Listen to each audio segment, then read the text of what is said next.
नमस्कार दोस्तों, एक बार आपका फिर से स्वागत है हमारे प्यारे से यूट्यूब चैनल पर। तो आशा करता हूँ आप एकदम सुरक्षित होंगे और आपकी पढ़ाई जो है बिल्कुल ज़ोर शोर से चल रही होगी। तो आज की वीडियो में हम जो है आपका सेकंड बुक जो है आपका राष्ट्र निर्माण की चुनौतियाँ जो आपके सिलेबस के अनुसार आ रहा है, तो वो चैप्टर जो है आपके लिए हम वन शॉट वीडियो लेकर के आ चुके हैं। अगर आप ये वीडियो शुरू से लेकर के लास्ट तक देख लेते हैं तो आप जो है हर एक क्वेश्चन हर एक चीज़ से जो है बिल्कुल अच्छे तरीके से जो है अवगत हो जाएंगे।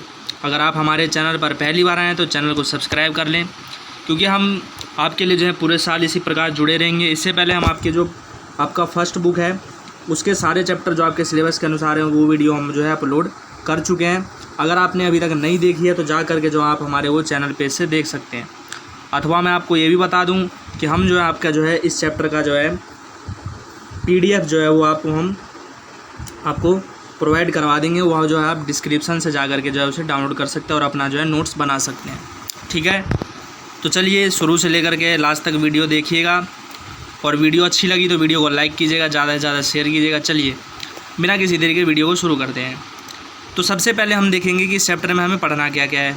तो सबसे पहले हम सब देखेंगे राष्ट्र क्या है, हमारा देश के बारे में थोड़ा सा जानेंगे और राष्ट्र निर्माण कैसे हुआ, क्या क्या समस्याएं उत्पन्न हुई, ये सब चीज़ें हो गई। अथवा सरदार वल्लभ भाई पटेल ने राज्यों का एकीकरण, जब भारत आज़ाद हुआ तो राज्यों का एकीकरण हुआ तो उसमें उनकी क्या भूमिका थी। अथवा विभाजन कैसे हुआ, शरणार्थियों का पुनर्वास की चुनौती जो थी वो कैसे हुआ, कश्मीर मुद्दा, राष्ट्र निर्माण में नेहरू का दृष्टिकोण। अथवा भाषा पर जो राजनीतिक संघर्ष हुआ, भाषा के आधार पर राज्यों का जो गठन किया, भाषा पर जो भी विचारधाराएँ थी, किन किन लोगों ने क्या विचारधाराएँ दी, तो इन सब चीज़ों के बारे में जो हम सब इस चैप्टर में पढ़ेंगे। तो चलिए इसे हम सब अब शुरू कर दें। कुछ पहले हम सब जो है स्मरणीय बिंदु, जो कि हर एक बच्चे को ये चीज़ें जो है याद होनी चाहिए। कोई कभी कभी जो है ये छोटे से छोटे प्रश्न जो है पेपर में आपके आ जाते हैं। ठीक है, तो चलिए लगभग हमें पता है कि लगभग 200 वर्षों तक जो अंग्रेज़ों ने हम पर क्या करा, राज करा। लगभग 200 वर्षों तक जो है अंग्रेज़ों ने हमारे ऊपर राज किया। अब क्या गुलामी के बाद 14-15 अगस्त 1947 को क्या हुआ, मध्यरात्रि को हिंदुस्तान आज़ाद हुआ। ठीक है, तो हम सब जानते हैं 14 तारीख को पाकिस्तान आज़ाद हुआ, अथवा 15 अगस्त को हम सब जानते हैं कौन आज़ाद हुआ, भारत आज़ाद हुआ। ठीक है, लेकिन इस आज़ादी के साथ देश की जनता को देश के विभाजन का सामना करना पड़ा। लेकिन क्या हुआ कि इसके साथ ही क्या हुआ, हिंदुस्तान भारत का क्या हो गया, विभाजन हो गया। विभाजन हो गया तो क्या बन गया, पाकिस्तान बन गया एक, और एक बन गया भारत। ठीक है, अब क्या हुआ, जब संविधान सभा के विशेष सत्र में जब सब चीज़ हो गया तो संविधान सभा का जब क्या हुआ, सत्र हुआ, तो भारत के प्रथम प्रधानमंत्री कौन थे, पंडित जवाहरलाल नेहरू। उन्होंने क्या करा, एक भाषण दिया, भाग्यवधु से चिर प्रतीक्षित भेंट, या फिर इसको इंग्लिश में कहते हैं ट्रिस्ट विद डेस्टिनी के नाम से भाषण दिया। तो इसे आप बिल्कुल भी हल्के में मत लीजिएगा बच्चों। पेपर में आपके सीधा पूछ लिया जाता है कि भाग्यवधु से चिर प्रतीक्षित भेंट या फिर ट्रिस्ट विद डेस्टिनी जो है वो भाषण किन्होंने दिया, तो किन्होंने दिया था, वो भारत के प्रथम प्रधानमंत्री जो है जवाहरलाल नेहरू ने जो है वो दिया था। ठीक है, तो इसे बिल्कुल भी आप हल्के में मत लीजिएगा। अब आज़ादी की लड़ाई के समय दो बातों को पर सबकी क्या हुई, सहमति हुई कि आज़ादी के बाद जो है देश का शासन लोकतंत्र पद्धति से चलेगा, अथवा समाज सरकार के सभी वर्गों के लिए कार्य करेगी, कोई भी असमानता भेदभाव ये चीज़ें नहीं देखने को मिलेगी। ठीक है, अब नए राष्ट्र निर्माण जो हुआ तो उसके सामने, भारत के सामने 3 चुनौतियाँ ज़्यादातर देखी जाए। सबसे पहला एकता और अखंडता की चुनौती देखने को मिली। एकता अखंडता में क्या है कि भारत अपने आकार और विविधता में किसी महादेश के बराबर था। जब भारत का खंडन नहीं हुआ था तो भारत का आकार क्या था, इतना बड़ा था जो कुछ कह नहीं सकते हम सब। अब तो बहुत ज़्यादा ही क्या है, छोटा हो गया। अब क्या हुआ, इसके कारण क्या हुआ, अभी भी देखने को मिलता है यहाँ पर क्या, यहाँ पर अनेक भाषाएं बोली जाती है, अनेक प्रकार की संस्कृति है, अनेक प्रकार के धर्म के लोग हैं, इनको एकजुट करने की चुनौती जो है वो देखने को मिली। ठीक है, तो पहली चुनौती क्या थी, भारत के समक्ष एकता और अखंडता की चुनौती थी। ठीक है, चलिए अब चलते हैं अगले पर। अगर कुछ भी आपको कोई भी समस्या इस चैप्टर से रिलेटेड अगर कुछ भी आती है तो आप जो है वो हमें कमेंट बॉक्स में बता सकते हैं, जिससे हम अगर अगली वीडियो डालेंगे तो वहाँ पर जो समस्या का आपका जो सब समाधान करने की कोशिश करेंगे। चलिए अगला समस्या था लोकतंत्र की स्थापना करना। अब भारत ने संसदीय शासन पर आधारित प्रतिनिधिमूलक लोकतंत्र को अपनाया। हम सब जानते हैं कि भारत ने क्या करा, सभी चीज़ों में जो है लोकतंत्र मतलब लोगों की जो है वो सर्वमान्य माना गया। ठीक है, तो लोकतंत्र को जो है ज़्यादा आगे बढ़ाया।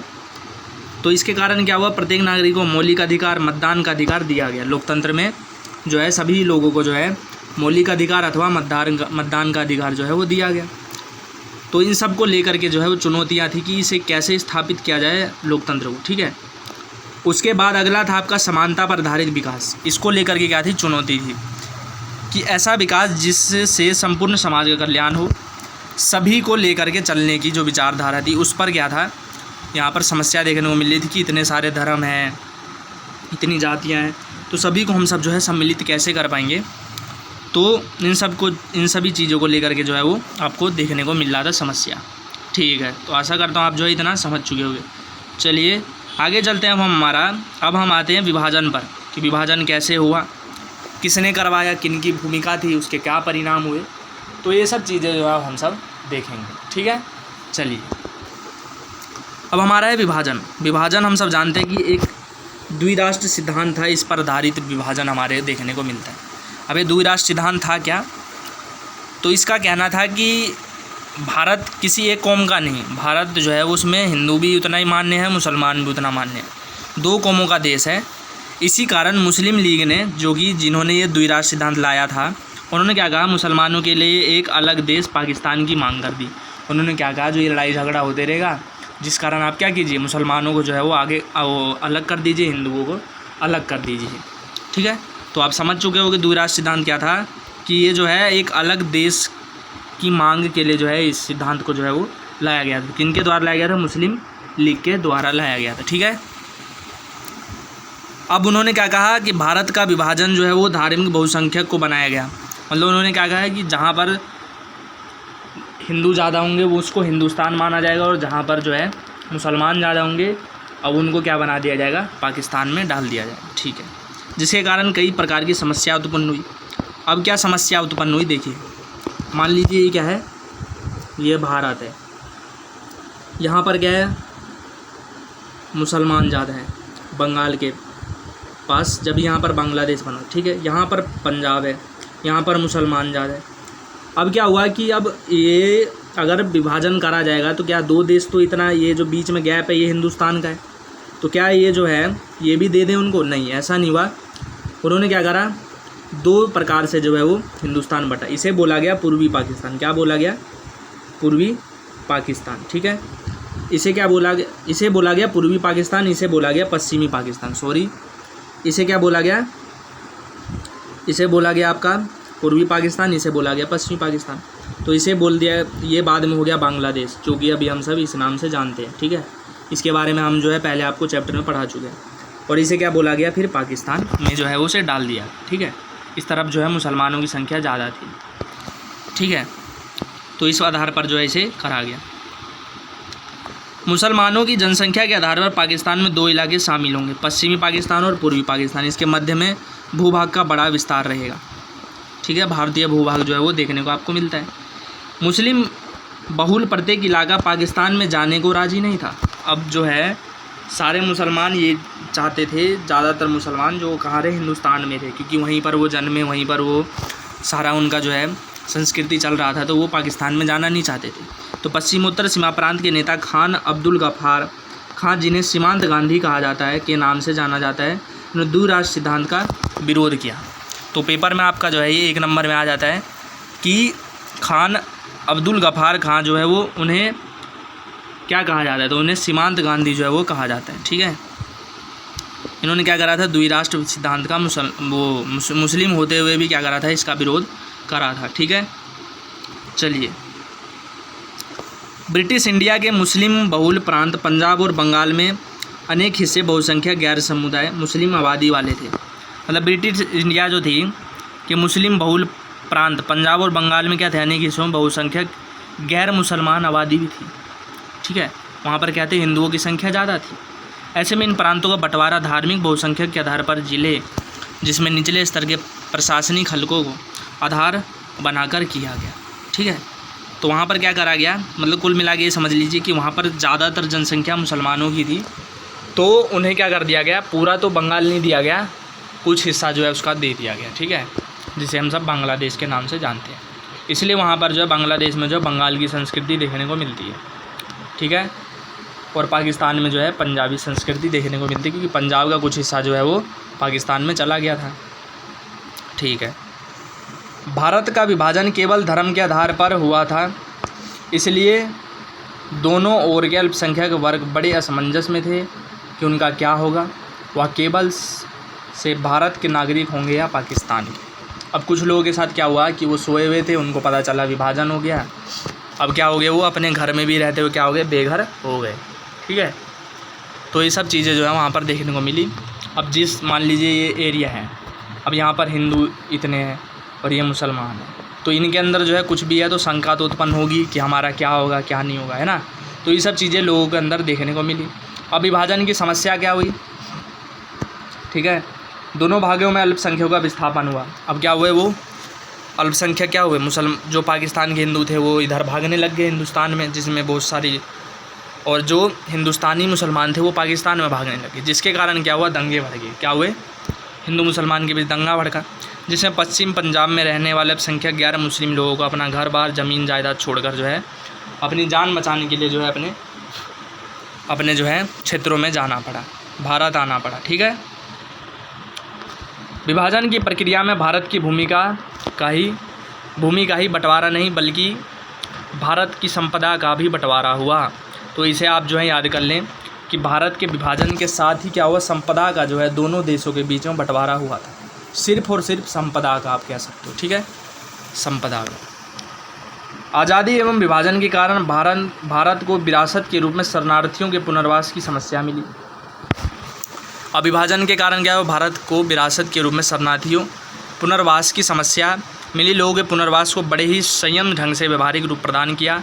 शरणार्थियों के पुनर्वास के लिए सर्वप्रथम एक पुनर्वास मंत्रालय बनाया गया। मतलब उसके बावजूद भी अगर रूल बनाया गया कि यदि कोई भारत में आना चाहता है, चाहे वो किसी भी धर्म का हो, तो वो जो है वो यहाँ पर आ सकते हैं। ठीक है, ठीक है। चलिए, अब ये तो हुआ विभाजन यहाँ ख़त्म। अब क्या हुआ, अनेक समस्या थी, रजवाड़ों का विलय।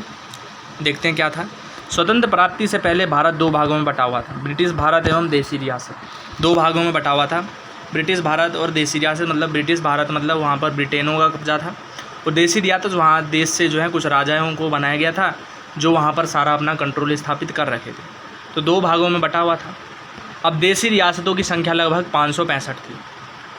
ब्रिटिश भारत वाली सब जो है वो भारत में मिल गए। ठीक है, लेकिन देसी रियासत में भी ज़्यादातर मिल गए, लेकिन कुछ राज्यों ने जो है वो क्या करा, वो चाह रहे थे कि वो एक अलग सा देश बनाए। ठीक है, तो देखते हैं वो क्या क्या थे। तो रियासतों के शासकों को मनाने और समझाने में सरदार वल्लभ भाई पटेल, जो कि उस समय गृह मंत्री थे, ने ऐतिहासिक भूमिका निभाई। अधिकतर रजवाड़ों को उन्होंने भारतीय संघ में शामिल होने के लिए राजी किया था। अब उन्होंने क्या करा, उनकी जो है वो भारत को अखंड, जो अभी कह सकते हो ना भारत जितना देश है, उस बनाने में जो है वो सबसे महत्वपूर्ण भूमिका जो है सरदार वल्लभ भाई पटेल ने जो है निभाई थी। ठीक है, उन्होंने क्या करा, सभी राज्यों को जो है मिलाने की कोशिश की। तो उन्होंने अधिकतर को मिला, लेकिन 2-3 ऐसे थे जो कि मिलना नहीं चाह रहे थे। वो कह रहे थे जो हम सब एक अलग राज्य बनाएंगे। अब क्या हुआ कि देसी रियासतों के बारे में 3 अहम बातें कि अधिकतर रजवाड़ों के लोग भारतीय संघ में शामिल हो गए। ठीक है, भारत सरकार कुछ इलाकों की थोड़ी स्वायत्तता देने के लिए तैयार थी। ठीक है, ये सब चीज़ें जो हैं देखने को मिली। मतलब 3 अहम बातें हुई देसी रियासतों के बारे में। तो अधिकतर रजवाड़े के लोग जो थे वो भारतीय संघ में शामिल हो गए, उन्होंने कोई दिक्कत नहीं समझी। ठीक है, लेकिन कुछ जो इलाके थे वो क्या हुए, अपने भारत से मिलना नहीं चाह रहे थे, तो उन्हें थोड़ा समय दिया। उन्होंने क्या दिया, समय दिया कि आप जो सोच समझ करके जो है इतना समय आपके पास, इस समय के अंदर जो आप जो है हमारे साथ मिल जाइए।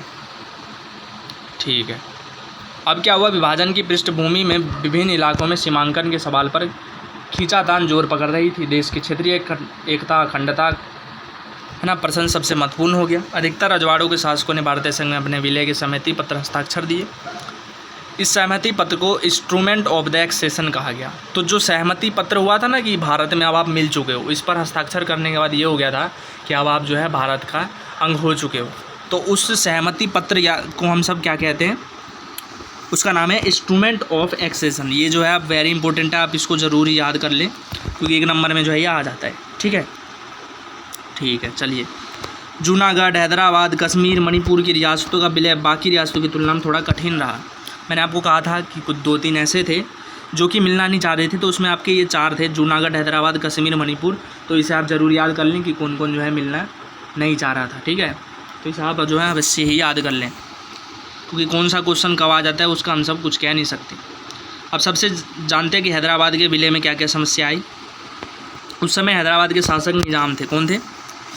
निज़ाम थे। उन्होंने भारत सरकार के साथ नवंबर 1947 में 1 साल के लिए यथास्थिति बहाल करने का समझौता किया।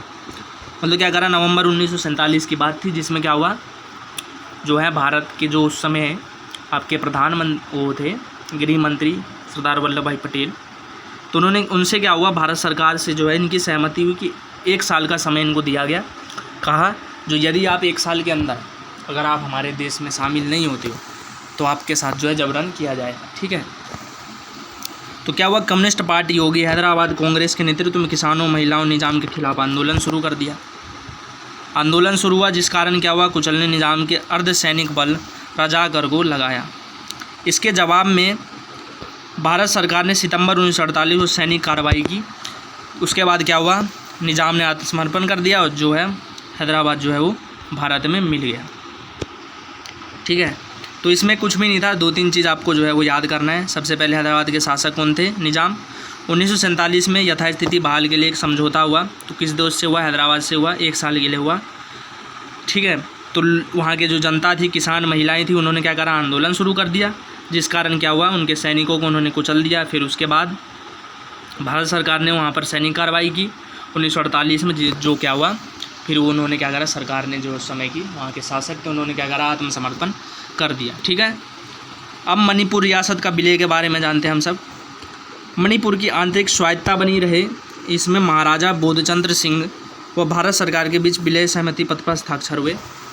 क्या हुए? महाराजा उस समय के बोधचंद्र सिंह थे, उन्होंने क्या करा, इस पर हस्ताक्षर कर दिया। जनता के दबाव में जून 1948 में निर्वाचन करवाया गया। निर्वाचन के फलस्वरूप संवैधानिक राजतंत्र जो है वहाँ पर कायम हुआ।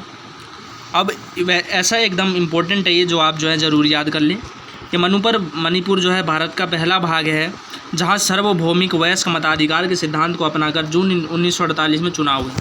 तो आ जाता है पेपर में कि सबसे पहले जो है भारत के किस जगह पर जो है आपका सार्वभौमिक वयस्क मताधिकार का प्रयोग किया गया, तो वो कहाँ किया था? मणिपुर में उसका उपयोग किया गया था। इसे जो है आप ज़रूर ही याद कर लें। ठीक है, चलिए अगला है हमारा कि सरदार पटेल तथा राष्ट्रीय एकता। अब सरदार वल्लभ भाई पटेल की भूमिका देखते हैं। भारत के प्रथम उप प्रधानमंत्री तथा गृह मंत्री सरदार वल्लभ भाई पटेल 1918 के खेड़ा सत्याग्रह तथा 1928 के बारदौली सत्याग्रह के पश्चात स्वतंत्र आंदोलन के प्रमुख नेता के रूप में उभरे। ये बात थी 1918 और 1928 की, जब इन्होंने अहम भूमिका निभाई आंदोलनों में। तो आप जो इसे याद कर लें कि भारत के प्रथम उप प्रधानमंत्री कौन थे? सरदार वल्लभ भाई पटेल, तथा उसके साथ गृह मंत्री भी जो है वो सरदार वल्लभ भाई पटेल थे, पहले भारत के। इसे ज़रूर याद कर लें। ठीक है, स्वतंत्रता के समय रजवाड़ों को एकीकरण की समस्या, राष्ट्रीय एकता व भारत की अखंडता के लिए एक चुनौती थी। कठिन सरदार पटेल ने 565 देशी रियासतों के एकीकरण की सहायक कार्य उत्तरदायित्व लिया। ठीक है, देशी रियासत में पूर्ण रूप से जो है सरदार वल्लभ भाई पटेल का ही जो है वो हाथ माना जाता है। यदि अगर उस समय ये नहीं होते तो क्या पता आज जो है हमारा देश जो है और थोड़ा सा ज़्यादा टूटा हुआ आपको देखने को मिल सकता था। ठीक है, बाद बाकी ये सब चीज़ें जो है आपको मैंने ऊपर पढ़ा दिया, तो इसे आप उतना इम्पोर्टेंट मत मानिएगा। ये सब चीज़ें जो मैंने आपको ऊपर पढ़ा दिया। चलिए आगे चलते हैं हम सब। राज्यों का पुनर्गठन आपका आ जाता है पेपर में। औपनिवेशिक शासन के समय प्रांतों का गठन प्रशासनिक सुविधा के अनुसार किया गया था, लेकिन स्वतंत्र भारत में भाषाई और सांस्कृतिक बहुलता के आधार पर राज्यों के गठन की मांग उठी। अब क्या मांग हुआ? उस समय तो आपका जो है गठन प्रशासनिक शासन सरकार ने जो है वो बना दिया, लेकिन लोगों ने क्या करा, अपने भाषा के आधार पर, संस्कृति के आधार पर क्या है, मांग करी कि आप हमारे भाषा के नाम पर आप राज्य रखें, हमारे संस्कृति के अनुसार आप राज्य रखें। तो इन सब चीज़ों को लेकर के जो है विवाद देखने को आपको मिला। ठीक है, तो भाषा के आधार पर जो है प्रांतों के गठन का राजनीतिक मुद्दा कांग्रेस के नागपुर अधिवेशन 1920 में पहली बार शामिल किया गया। मतलब ये जो है आवाज़ जो है वो 1920 से ही जो है आपको देखने को मिल रही थी। ठीक है, चलिए तेलुगु भाषी लोगों ने मांग की कि मद्रास प्रांत के तेलुगु भाषी इलाकों को अलग करके एक नया राज्य आंध्र प्रदेश बनाया जाए। मतलब तेलुगु भाषी लोगों ने मांग की कि मद्रास एक प्रांत था उस समय, जहाँ पर तेलुगु भाषी इलाके तेलुगु वाले लोग ज़्यादा थे, उन्होंने क्या करा, आंध्र प्रदेश की मांग करी। ठीक है। आंदोलन के दौरान जो है कांग्रेस के एक वरिष्ठ नेता पोट्टी श्री रामुलु की लगभग 56 दिनों की भूख हड़ताल के बाद मृत्यु हो गई। तो आपको ये ज़रूर याद कर लें कि आंध्र प्रदेश के एक जो है पोट्टी श्री रामुलु नाम के एक जो है आपके नेता थे, उन्होंने 56 दिन तक जो है भूख हड़ताल किया, जिसके बाद उनकी मृत्यु हो गई। तो 56 दिन तक जैसे ही आपको दिखे पेपर में, आप जो है बेझिझक जो है इसका आंसर आप जो है पोट्टी श्री रामुलु कर सकते हैं। ठीक है। इसके कारण सरकार को दिसंबर 1952 में आंध्र प्रदेश नाम से एक अलग राज्य बनाने की घोषणा करनी पड़ी। इस प्रकार आंध्र प्रदेश भाषा के आधार पर गठित पहला राज्य था। तो पेपर में आपके देखिए यहाँ पर 2-3 क्वेश्चन बन गए कि आंध्र प्रदेश सबसे पहले आपका पेपर में आ जाएगी कि एक अलग राज्य कब बना, तो 1952 में बना। ठीक है। दूसरा आपका आया कि आंध्र प्रदेश भाषा के आधार पर बनने वाला कौन सा राज्य था, पहला राज्य था। ठीक है। तो आप जो इसे ज़रूरी याद कर लें। अब राज्य पुनर्गठन आयोग जो है ये आया। अब इसका कैसे गठन हुआ, इन सब चीज़ों के बारे में जानते हैं कि 1953 में केंद्र सरकार ने उच्चतम न्यायालय के भूतपूर्व न्यायाधीश फजल अली की अध्यक्षता में 3 सदस्यीय राज्य पुनर्गठन आयोग का गठन किया। आयोग की प्रमुख सिफारिश क्या थी, देखिए प्रमुख कुछ सिफारिशें थी उनकी, वो जो है हम सब अब देखते हैं। चलिए, सबसे पहले सिफारिश थी कि त्रिस्तरीय ABC राज्य प्रणाली को समाप्त कर दिया जाए। ठीक है। केवल 3 केंद्र शासित क्षेत्र थे, अंडमान निकोबार, दिल्ली, मणिपुर थे उस समय, छोड़कर बाकी केंद्र शासित क्षेत्रों को उनके नज़दीक राज्यों में मिला दिया। उन्होंने कहा कि ज़्यादा केंद्र शासित बनाना हमारे लिए हानिकारक हो सकता है, सिर्फ आप 3 रहने दीजिए, अंडमान निकोबार, दिल्ली, मणिपुर। उस समय जो ज़्यादा थे, उन्होंने क्या कहा, जो इसे कम करके 3 कर दिया जाए और बाद बाकी जो भी उनके आसपास के जो है आपके राज्य हैं उनमें जो है उनको विलय कर दिया जाए। ठीक है। राज्यों के सीमा का निर्धारण वहाँ की बोली जाने वाली भाषा होनी चाहिए। इस आयोग ने अपनी रिपोर्ट 1955 में प्रस्तुत की और इसके आधार पर संसद ने राज्य पुनर्गठन अधिनियम 1956 में पारित किया और देश को 14 राज्य 6 संघ शासित क्षेत्रों में बांट दिया। मतलब राज्य पुनर्गठन अधिनियम कब आया, तो आप जो याद कर लें 1956 में जो है आया। पेपर में आपके आ जाता है कि राज्य पुनर्गठन अधिनियम कब आया, 1956 में आया। ठीक है। अब उसके बाद क्या हुआ कि 14 राज्य और 6 संघ 6 केंद्र शासित क्षेत्रों में जो है इसे बांट दिया। ठीक है। तो चलिए अब देखते हैं हम सब, जब इसे बांट दिया गया तो कब कब किस राज्यों का विभाजन हुआ। एक नाम था बम्बई, बम्बई के नाम से जानते हैं, जो कि अब महाराष्ट्र और गुजरात 2 भागों में बट गया है। इसका विभाजन 1960 में हुआ। ठीक है। जो आपके इम्पोर्टेंट है वो मैं आपको बता दे रहा हूँ। आंध्र प्रदेश वाला आप याद कर लीजिएगा, मध्य प्रदेश वाला याद कर लीजिएगा आप। ठीक है। बिहार वाला याद कर लीजिएगा। उसके बाद आपका आता है संघ शासित क्षेत्र जो बाद में राज्य बने। ये भी आपके पहले क्या थे, केंद्र शासित प्रदेश थे, मिजोरम, मणिपुर, त्रिपुरा, गोवा, जिसे बाद में जो है एक राज्य का दर्जा दे दिया गया, जो कि अभी हम सब जानते हैं। ठीक है। तो इसे आप जो है ज़रूरी याद कर लें। ये सारा का सारा चार्ट जो आपके लिए बहुत ज़्यादा इंपॉर्टेंट हो सकता है। अगर आप नहीं भी कर पाते तो मैंने आपको जो बताया वो और ज़रूर जो है वो याद कर लें, क्योंकि उनमें से जो है लगातार जो है आपको पेपर में देखने को मिल जाता है। ठीक है। तो यही था आपका पहला चैप्टर। आशा करता हूँ वीडियो आपको लगी होगी अच्छी। अगर अच्छी लगी होगी तो वीडियो को लाइक कीजिएगा, ज़्यादा से ज़्यादा शेयर कीजिएगा और चैनल को जल्द से जल्द जो आप सब्सक्राइब कर लें। इसी प्रकार हम आपके लिए जो अगले चैप्टर की वीडियो जो है जल्द से जल्द ले आएंगे। तो इसका जो आपका PDF जो हम डिस्क्रिप्शन में डाल देंगे, वहाँ से आप जो है डाउनलोड कर सकते हैं और अपना नोट्स जो है वो बना सकते हैं। तो चलिए मिलते हैं हम अपने अगले वीडियो में। धन्यवाद।